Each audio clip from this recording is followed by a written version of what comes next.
예수님은 이제 예루살렘에 들어가십니다.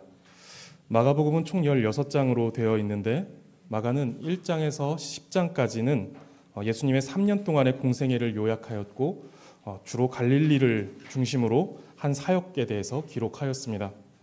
그리고 이제 11장부터 16장까지는 예수님의 마지막 7일을 기록합니다.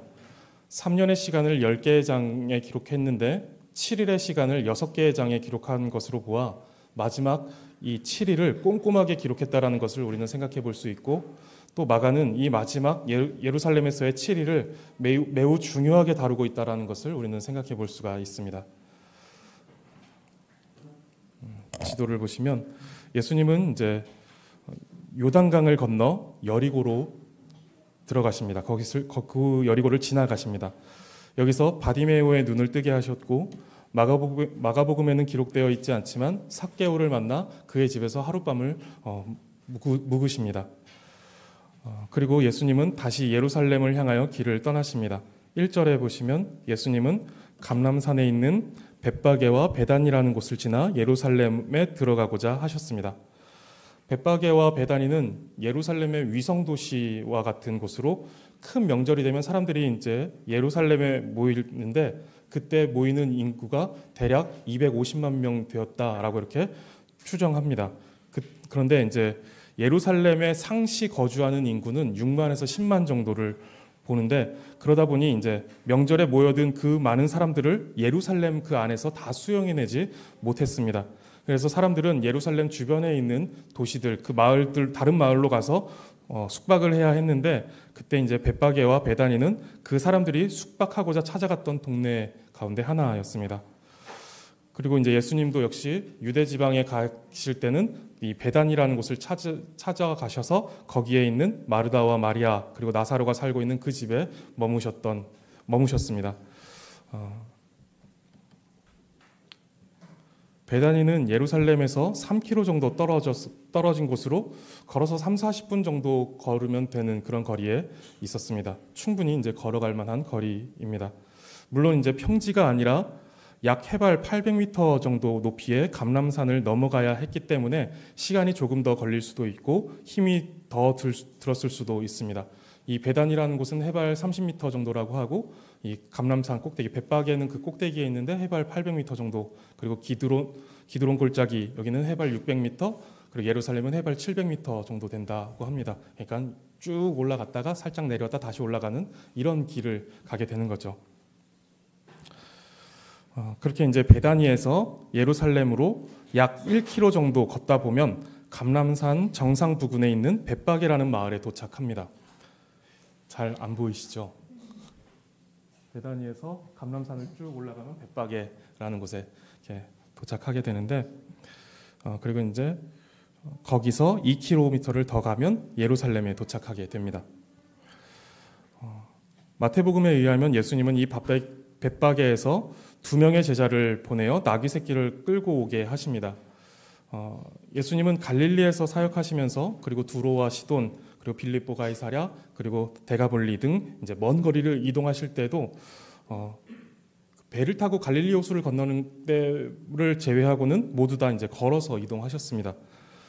그리고 갈릴리에서 예루살렘으로 이동하실 때에도 줄곧 걸어오셨습니다. 그런데 이제 예루살렘을 2km 남겨놓은 지점, 그 가파른 오르막을 다 올라가신 그 위치에서 벳바게에서 이제 2km만 가면 되는데, 거기서 이제 나귀 새끼를 끌고 오라라고 이렇게 말씀하시는 것이죠. 왜 그러셨을까요? 감람산을 오르는 것이 고되셨을까요? 더 이상은 이제 걸어갈 체력이 안 되셨을까요? 나귀 새끼를 타신 이유에 대해서 우리가 생각해 볼 것은 가장 먼저는 예언의 성취입니다. 오늘 본문의 시간에서 약 520년 전으로 가보면 스가랴 선지자가 메시아에 대한 한 가지 예언을 합니다. 스가랴 9장 9절인데 보시면 시온에 따라 크게 기뻐할지어다, 예루살렘에 따라 즐거이 부를지어다. 보라, 내 왕이 내게 임하시나니 그는 공의로우시며 구원을 베푸시며 겸손하여서 나귀를 타시나니 나귀의 작은 것 곧 나귀 새끼니라 라고 말씀합니다. 왕이 임하시는데 그 임하실 때 나귀의 새끼를 타고 오신다라고 이렇게 예언을 하는 것이죠. 예수님은 구약의 예언을 모두 성취하시는데 줄곧 걸어서 다니시던 예수님께서 예루살렘에 들어가시기 직전 나귀 새끼를 타려고 하시는 것은 이 예언을 성취하고자 하시는 것입니다.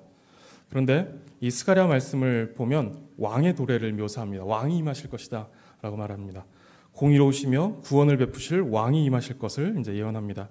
즉 지금 예수님은 이 예언을 따라 왕으로서 예루살렘 성으로 들어가고자 하시는 것입니다.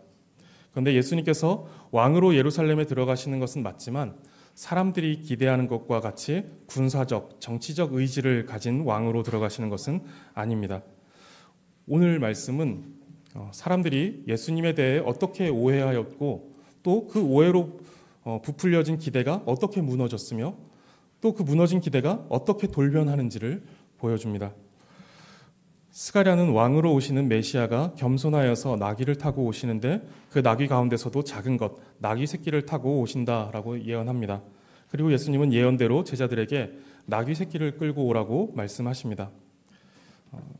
2절을 보시면 예수님께서 2명의 제자에게 맞은편 마을로 가라고 말씀하시면서 가면 아직 아무도 타보지 않은 나귀 새끼가 매여 있는 것을 볼 것이라고 말씀합니다. 그리고 그것을 풀어 끌고 오라라고 말씀하십니다. 매여 있다라는 것은 주인이 있다라는 것입니다. 우리도 이제 길가에 이제 강아지들이 혹 돌아다니는 것을 볼 때 강아지의 목에 목줄이 채워져 있으면 이거 주인이 있는 겐데라고 이제 생각하듯이 나귀가 매여져 있다라고 하는 것은 주인이 있다라는 것입니다. 그럼 예수님은 주인에게 가서 돈을 주고 가져오라고 하시던지 아니면 미리 돈을 내놓았고 미리 얘기가 됐으니 가서 그냥 가져오면 된다라고 하시던지 하셔야 할 것 같은데 그런 말씀은 없으시고 그냥 끌고 오라고 하십니다. 그리고 하시는 말씀이 만일 누가 너희에게 왜 이렇게 하느냐라고 묻거든 주가 쓰시겠다 하라. 그러면 즉시 이리로 보내리라 라고 이제 말씀하십니다. 저는 이런 심부름을 싫어합니다.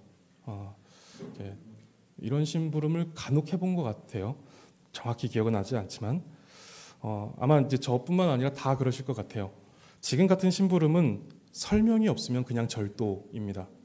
사전에 돈을 지불했다든가 약속이 되어 있다든가 라는 설명이 있어야 심부름을 하는 입장에서 마음이 안 불편할 텐데 지금 이렇게 다른 설명이 없이 가서 보이는 나귀 새끼를 끌고 오라 하시는 것은 너무 불편한 심부름입니다.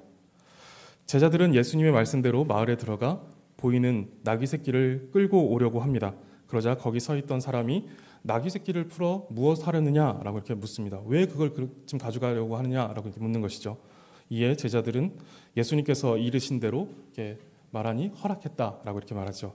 두 제자는 아마도 예수님께서 말씀하신 대로 주가 쓰시겠다라고 이렇게 말했을 것입니다. 이것이 나귀의 주인이 나귀를 내어준 이유가 된 것입니다. 그리고 이것이 절도가 아닌 이유이고 두 제자가 불편한 마음을 갖지 않아도 되는 이유입니다. 이 말로써 예수님은 맘 놓고 가져와도 될 만한 충분한 설명을 해주신 것이죠. 주가 쓰시겠다 하라. 이것으로 이제 충분한 이유와 우리의 마음이 불편하지 않을 수 있는 충분한 이유가 된 것입니다. 아이에게 편의점 가서 우유 하나 가져와라. 알바생이 뭐라고 하면 아빠가 가져오라고 해. 라고 이렇게 말하면 아마 아이들이 쭈뼛쭈뼛 할 것입니다. 지금 은진이에게 은진아 저기 앞에 CU 가서 우유 좀 하나 가져올래? 라고 하면 굉장히 불편할 거예요. 아니 뭐 돈을 주든지 뭐 이런 생각을 하겠죠. 근데 상황이 달라질 수 있는 한 가지 조건이 있는데 아빠가 편의점 사장이라면 말이 달라집니다. 그럼 아이는 당당히 가서 우유를 들고 아빠가 가져오래요 라고 하면서 편의점을 당당하게 빠져나올 것입니다. 지금 예수님께서 나귀 새끼를 끌고 오라고 하시면서 주가 쓰시겠다라고 하라는 말씀이 이런 것입니다. 주가 쓰신다라고 할 때 이 주는 그 나귀 새끼의 진짜 주인이신 예수님을 가리킵니다. 만물을 말씀으로 창조하시며 다스리시는 참된 주인이신 주님께서 자신의 것을 찾아 사용하시고자 하는 것입니다. 그것을 창조하시고 그것을 만드신 그것을 태어나게 하시고 기르신 그 참된 주인께서 이제 내가 나의 것을 찾아서 사용하려고 하니 가져와라 라고 하시는 것이죠. 어떻게 나귀의 주인이 이 말씀을 알아듣고 내어주었는지는 잘 모르겠습니다. 그러나 주가 쓰시겠다라는 이 말씀을 듣고 그것을 허락했습니다. 예수님께서 진짜 주인이심을 인정한 것이죠. 어떤 경로를 통해서 인정하게 됐는지는 잘 모르겠지만 그것을 인정한 것입니다. 예수님께서 메시아이시고 만물의 주인이시라는 숨겨져 오던 사실이 이제 수면 위로 드러나는 것입니다. 예수님은 이전에는 스스로를 가리키실 때 주라는 표현을 사용하지 않으셨는데 여기서는 그 표현을 드러내놓고 사용하십니다. 내가 주인이다. 내가 주님이다. 내가 만물을 창조한 전능자이다. 라고 하는 이 주인 되심을 이제 수면 위에 드러내놓고 이제 말씀하시는 것이죠. 이제는 숨기지 않으셔도 되기 때문에 그렇습니다. 이제 예수님은 다윗의 자손이라는 표현도 또 왕으로 여겨지시는 것도 아무것도 숨기지 않고 거부하지 않으십니다. 이제 다 드러내십니다. 우리가 지난주에 바디메오가 예수님을 향하여서 다윗의 자손이여 라고 이렇게 외칠 때 그것은 이제 메시아를 가리키는 표현인데 그것에 대해서도 예수님께서 거부하지 않으셨죠. 그냥 받아들이셨죠. 지금 마찬가지인 거죠. 이제 주라고 하는 예수님께서 주인 되심이 이제 수면 위로 올라와도 괜찮은 상황이 되어 있는 것입니다.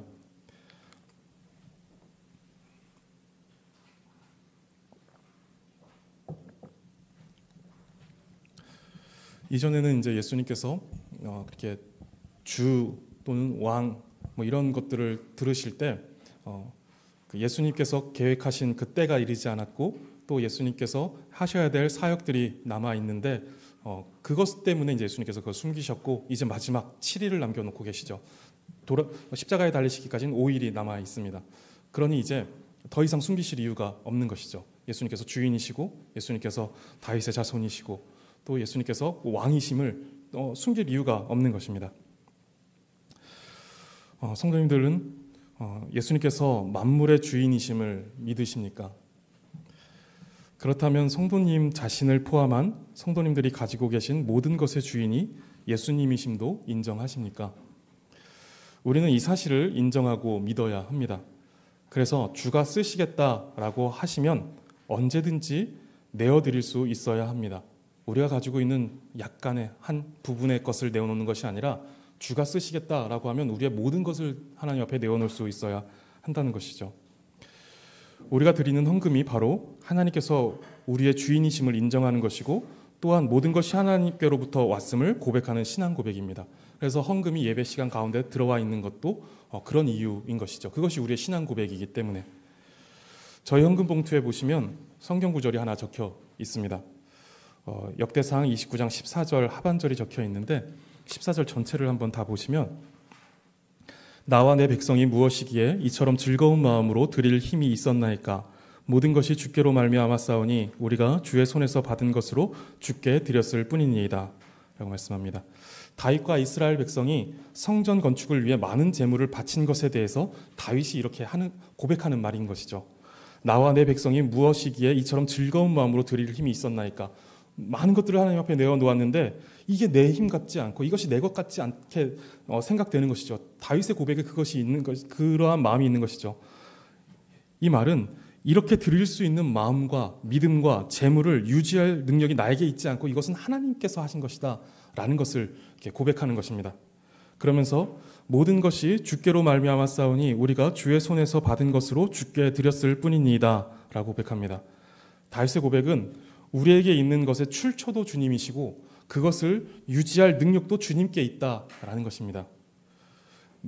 하나님께서 나에게 주신 것, 주셨으면 이것을 내가 또 유지할 수 있을 것 같지만 내가 유지할 수 있는 것이 아니라 하나님께서 유지해 주신다라는 거예요. 하나님께서 한순간에 흩으시면 다 흩어질 것들이다라는 것입니다. 우리의 가지고 있는 것뿐만 아니라 우리의 믿음, 또 우리의 어떤 그런 즐겁게 들을 수 있는 그런 마음, 이 모든 것이 하나님께서 유지하시고 붙드신다라는 거예요.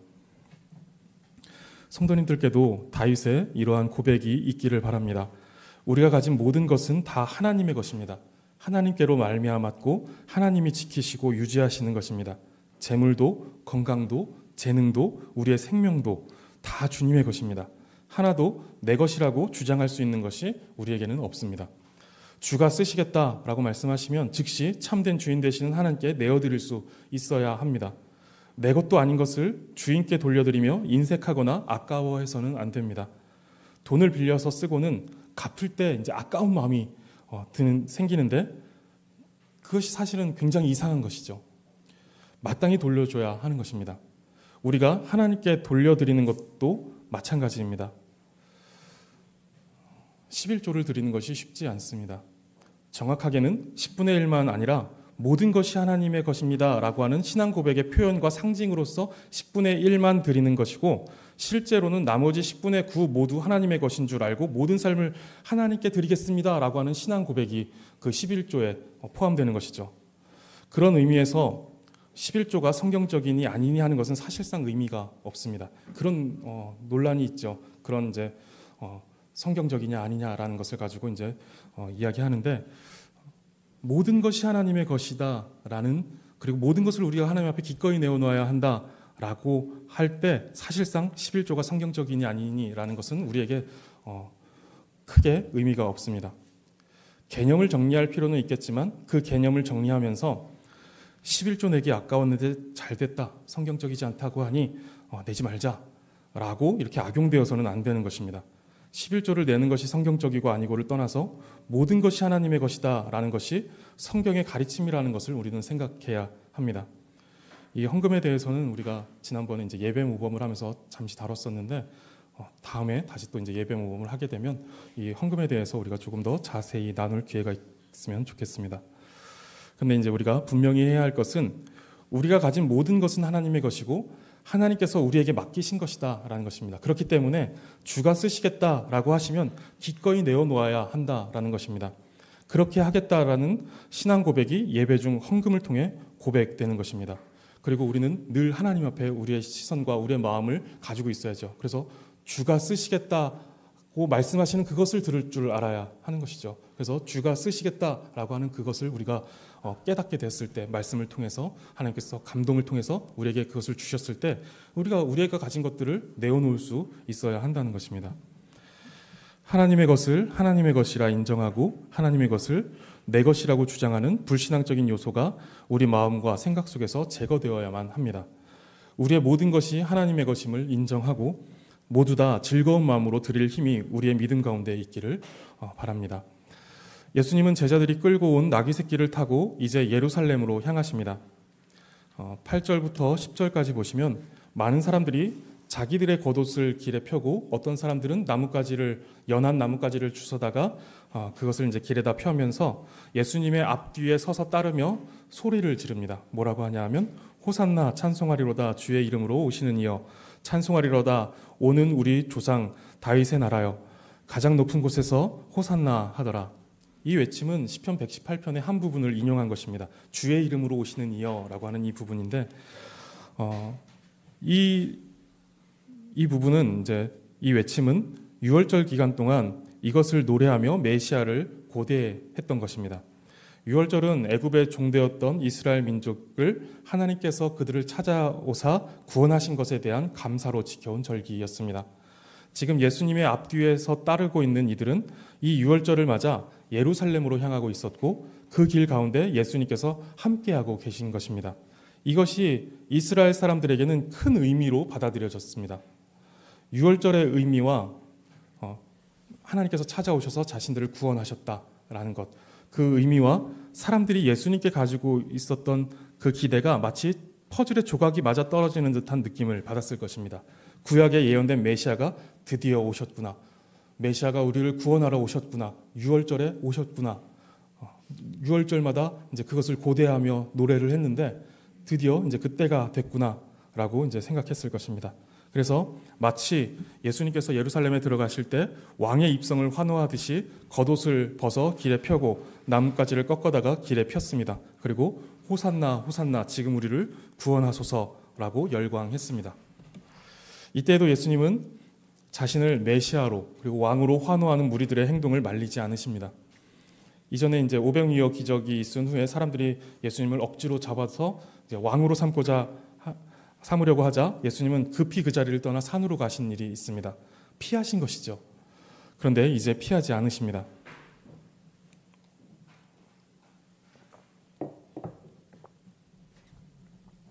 예수님은 진정한 왕으로 예루살렘을 향하고 계시기 때문입니다. 물론 그들의 기대와는 전혀 다른 일을 하고자 가고 계십니다. 그들의 기대와 전혀 다른 일을 하고자 가신다라는 것을 보여주는 것이 나귀 새끼를 타신 것입니다. 나귀 새끼를 타셨다는 것은 군마를 타고 힘과 권위로 치장된 세상의 왕과는 다른 스가랴의 예언과 같이 겸손과 평화의 왕, 온유한 왕으로 오심을 보여주는 것입니다.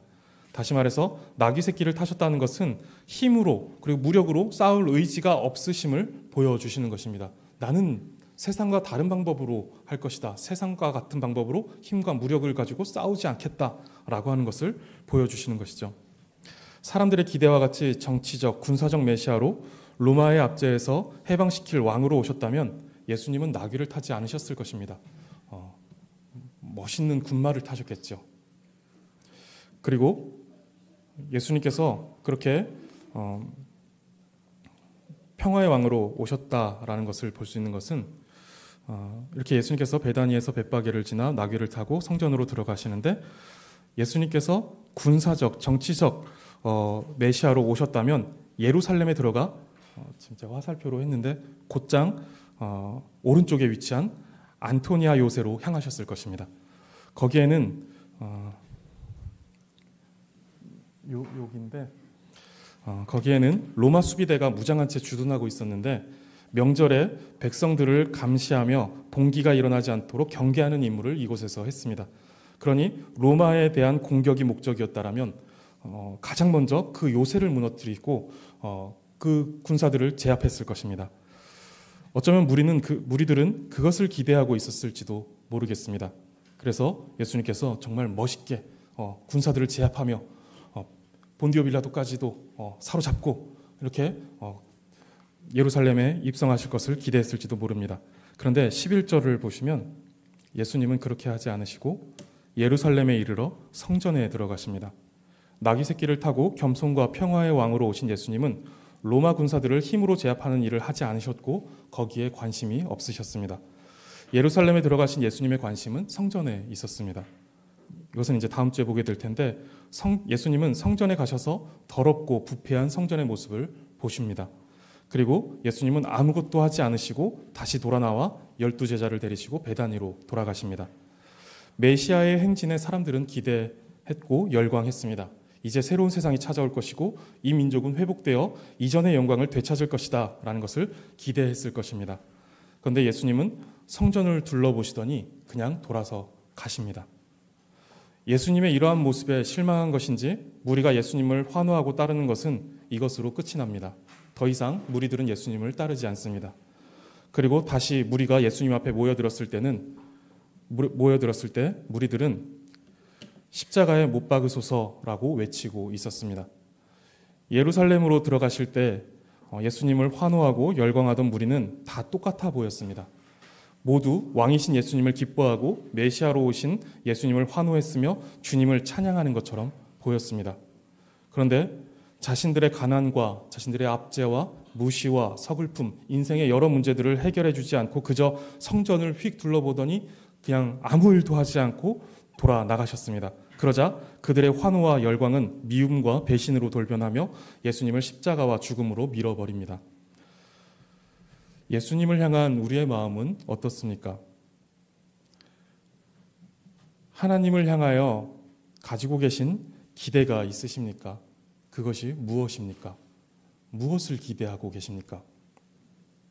예배 전에 소요리 문답 1문답을 보았는데 성도님들이 향하고 있는 신앙과 삶의 제일 되는 목적은 무엇입니까? 무엇을 추구하고 무엇을 향하여 나가고 계십니까? 우리가 지금은 예배 자리에 나와 똑같은 모습으로 하나님을 예배할 수 있습니다. 그런데 우리가 여기서 우리의 신앙과 삶의 방향과 최종적 목적, 제일 되는 목적을 하나님께 두지 않는다라면 우리는 결정적인 순간에 우리의 뜻과 기대에 어긋나는 예수님께 실망하며 배반하고 욕되게 하는 자리에 가 있을 것입니다. 하나님은 왜 하필 나에게만 이런 슬픔을 주셨나? 내가 얼마나 간절히 기도했는데 상황을 이렇게 흘러가도록 방관하시나? 하나님이시라면 왜 나의 불행을 해결하지 못하시나? 내 헌신, 내 봉사, 내 예배, 지금까지 믿어온 시간의 결과물이 고작 이것뿐인가? 이렇게 실망하게 된다라는 것입니다. 그런데 보시면 실망과 원망의 이유가 무엇입니까? 우리의 제일 되는 목적이 되는 하나님의 영광이나 그리스도의 아름다움이 손상되어서 실망하고 원망하고 있습니까? 내가 원하는 대로 응답되지 않아서 하나님의 영광이 가려졌습니까? 그래서 하나님께 실망하고 원망하고 있습니까? 평생 동안 성실하게 하나님을 섬겼는데 불행한 일이 생겨서 그리스도의 아름다움에 손상이 갔나요? 그래서 원망스러우신가요? 우리가 실망하는 것은 하나님의 영광이 가려지고 그리스도의 아름다움이 손상되어서가 아니라 내 기대와 내 만족이 부서져 버렸기 때문입니다. 예루살렘에 들어가서 안토니아 요새로 돌진하여 로마 수비대를 제압하고 본디오 빌라도를 사로잡아 예루살렘을 탈환하고 군사력을 확보하여 이스라엘 영토에 있는 로마 군대를 몰아내며 힘으로 나라와 민족을 해방시키고 잘 먹고 잘 사는 나라를 만들어줬어야 하는데, 그랬다면 예수님을 여전히 환호하고 열광했을 텐데 예수님은 그렇게 하지 않으셨다라는 것이죠. 그런 자신의 기대와 만족을 배신하고 아무것도 행하지 않고 돌아가 버린 나사렛 예수는 필요 없으니 죽이자라는 것에 이르는 것입니다. 그들의 실망과 원망은 나를 위한 하나님이 아니었다라는 것입니다. 나의 영광과 나의 나라와 나의 기대에 부응하는 하나님이 되어주지 않았기에 실망했고 원망했으며 버렸습니다. 우리는 어떤가요? 기도하다 보면 기도한 대로 다 응답이 되던가요? 우리는 수많은 기도 제목을 가지고 있지만 그 기도 제목의 궁극적인 응답은 하나님의 영광입니다. 나의 소원의 성취가 궁극적인 응답이 아니라 하나님의 영광이 궁극적인 응답이다라는 것입니다. 그렇다면 기도한 대로, 내가 기도한 대로 응답되지 않았다고 실망할 이유가 있을까요? 하나님께 내가 이것을 구했는데 하나님께서 이것을 주셨다라고 하여 그것이 실망할 이유가 되겠냐라는 말씀입니다. 하나님께서 하나님의 영광을 위하여서 내가 구한 것이 아니라 다른 것으로 응답하여 주셨을 때 하나님의 영광이 그대로 여전히 하나님의 영광이 높아지고 있고 그리스도의 아름다움이 드러나고 있는데, 내가 기도한 대로 내 소원이 이루어지지 않았다라고 해서 이것이 원망할 이유가 되겠냐라는 것입니다. 우리의 기도의 궁극적인 응답은 하나님의 영광이고 그리스도의 아름다움이다라고 한다면 우리가 실망할 이유가 없고 원망할 이유가 없다라는 것입니다. 내 기도는 어리석을 수 있지만 하나님의 응답은 절대로 어리석지 않습니다. 우리 아이가 좋은 직장에 취업되게 해주세요라고 기도했는데 기도한 대로 응답이 안 되고 원하는 대기업은 계속 떨어지고 지방의 조그만 회사에 들어가게 되면 하나님의 영광이 가려지는 것인가요? 우리의 기도와 다르게 인도하셨다면 더 분명하게 하나님의 뜻을 보여주시는 것입니다. 내가 기도한 것이 하나님의 뜻이 아니다라는 것을 분명하게 알게 되는 것이죠. 적어도 우리 그리스도인들의 기도는 그렇다는 것입니다. 왜냐하면 하나님께서는 모든 것을 합력하여 선을 이루어 가시기 때문에 그렇습니다. 우리가 지금 예배하는 자리에 있고 성경을 읽고 기도를 하고 있지만 그렇게 하나님을 환호하고 열광하는 듯한 모습을 가지고 있을지 모르겠지만 그 중심에 하나님을 향한 진실한 마음이 없고 내 자아가 자리 잡고 있다면 결정적인 순간에 내 뜻과 내 기대대로 일하지 않으시는 하나님께 실망할 것입니다. 하나님은 가장 큰 지혜와 능력을 가지고 하나님의 영광을 위하여 일하십니다. 나의 기대와 나의 소망대로 되지 않아 때로 힘들고 외롭고 괴로울 때도 있겠지만 실망하지 마시기 바랍니다. 하나님은 그런 우리를 통해 하나님의 영광을 드러내십니다. 그리고 하나님의 영광이 우리의 가장 큰 기쁨과 만족을 줍니다. 바울은 로마 감옥에 갇혀 재판의 결과를 기다리면서 빌립보서 1장 20절에 이렇게 말합니다. 나의 간절한 기대와 소망을 따라 아무 일에든지 부끄러워하지 아니하고 지금도 전과 같이 온전히 담대하여 살든지 죽든지 내 몸에서 그리스도가 존귀하게 되게 하려 하나니. 쉬운 성경으로 다시 한번 읽어드리겠습니다. 쉬운 성경 번역입니다. 내가 바라고 또 바라는 것은 어떠한 상황에서도 그리스도를 배신하지 않는 것입니다. 지금처럼 항상 용기를 가지고 살든지 죽든지 그리스도를 높이기 원합니다. 재판의 결과가 나에게 유리하게 나오든 불리하게 나오든 그래서 내가 죽는다 해도 그리스도를 배반하지 않는 것이 나의 간절한 기대와 소망입니다 라고 말하는 것이죠. 그러면서 혹여라도 두려움으로 인해 그리스도를 배반하는 부끄러운 일을 행하지 않고 살든지 죽든지 그리스도를 높이는 내가 되기를 원합니다 라고 지금 바울이 고백합니다. 우리의 인생이 어떤 방향으로 흘러간다 해도 그리스도를 배반하지 않는 것이 우리의 간절한 기대와 소망이 되기를 바랍니다. 오늘은 예수님을 환호하지만 내일은 예수님을 십자가에 못 박는 사람이 되지 않기를 바랍니다. 살든지 죽든지 인생이 어떤 방향으로 흘러간다 해도 우리의 삶에서 그리스도가 높아진다면 죽는 것도 내게 유익합니다 라고 담대히 고백하는 우리가 되기를 바랍니다. 하나님만 바라고 하나님의 영광만이 우리의 유일한 기대요 소망이 되시는 성도님들 그리고 제가 되기를 간절히 바라겠습니다. 우리 함께 기도하겠습니다. 하나님, 나귀 새끼를 타고 겸손과 평화의 왕으로 오신 주님을 말씀으로 보게 하시니 감사합니다. 주님께서 취하시는 방식이 우리의 생각과 다르고 주님께서 가지고 계시는 뜻과 의지가 우리와 달라도 실망하지 않게 도와주시옵소서. 우리의 생각과 뜻으로 어리석게 기도하여도 영원하신 지혜로 응답하시는 주님이신 줄 믿고 끝까지 신뢰하며 찬양하며 주님을 끝까지 따르는 우리가 되게 하여 주시옵소서. 주님, 주가 쓰시겠다는 말에 나귀 새끼를 내어준 사람처럼 우리의 모든 것의 참된 주인이 하나님이심을 알고 주께서 쓰시겠다라고 할 때 내어드리는 것이 마땅하다라는 것을 알고 아낌없이 다 드리는 우리가 되게 하여 주시옵소서. 주님께 드리는 우리의 마음에 인색함이 없게 하시고 즐거운 마음으로 드리는 힘이 우리의 마음과 믿음 가운데 있게 하여 주시옵소서. 감사드리며 예수님의 이름으로 기도드립니다. 아멘.